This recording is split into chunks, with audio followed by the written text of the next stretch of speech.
ஒரு நல்ல ஸ்கிரிப்ட்னா அதுக்கான விஷயங்கள் அதுவே எடுத்துக்கிறோம் ஃபஸ்ட்டு. எல்லாமே நல்லாவே பாசிட்டிவாகவே வந்துக்கிட்டே இருக்கும். ஒன்று தப்பாக போகும்போது எல்லாம் தப்பாக போயிட்டே தான் இருக்கும். ம்.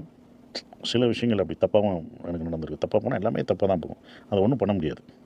அதை நல்லதாக்க எவ்வளோ முயற்சி பண்ணுவோம், அது கரெக்டாக ஆகாது.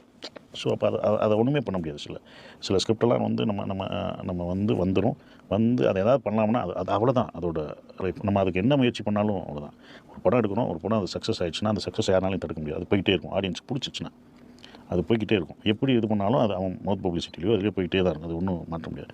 ஒன்று பிடிக்கலன்னு வச்சுக்கோங்களேன், ஒரு நாள் இறங்கிடுச்சுன்னா அதுக்கப்புறம் அது என்ன ப்ரமோஷன் பண்ணாலும் என்ன நம்ம நிப்பாட்டிடலான்னு போராடினாலும் அது அவ்வளோதான், இறங்கிட்டே தான் இருக்கும்.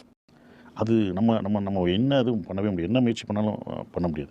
ஸோ அது மாதிரி தான் ஒரு ஸ்கிரிப்ட் நம்ம பண்ணும்போதே நமக்கு கொஞ்சம் கொஞ்சம் தெரிய ஆரம்பிச்சிடும். இது கரெக்டாக வரல, இதை என்ன சரி பண்ணலாம், இது சரி பண்ணலாம். அப்புறம் படம் பார்த்துட்டும் படம் முடிச்சுட்டும் அதை என்ன சரி பண்ணலான்ற ஒரு விஷயம் பண்ணுவோம். அதுக்கப்புறம் வெளியில் வந்துச்சுன்னா அது நம்ம கையிலே இல்லை. கரெக்ட். அது ஆடியன்ஸ் கையில் தான். அது வரைக்கும் தான் நம்ம முயற்சி எடுக்க முடியும், மாற்ற முடியும், எல்லாமே பண்ண முடியும். அதுக்கப்புறம் ஆடியன்ஸ் கையில் தான் அது.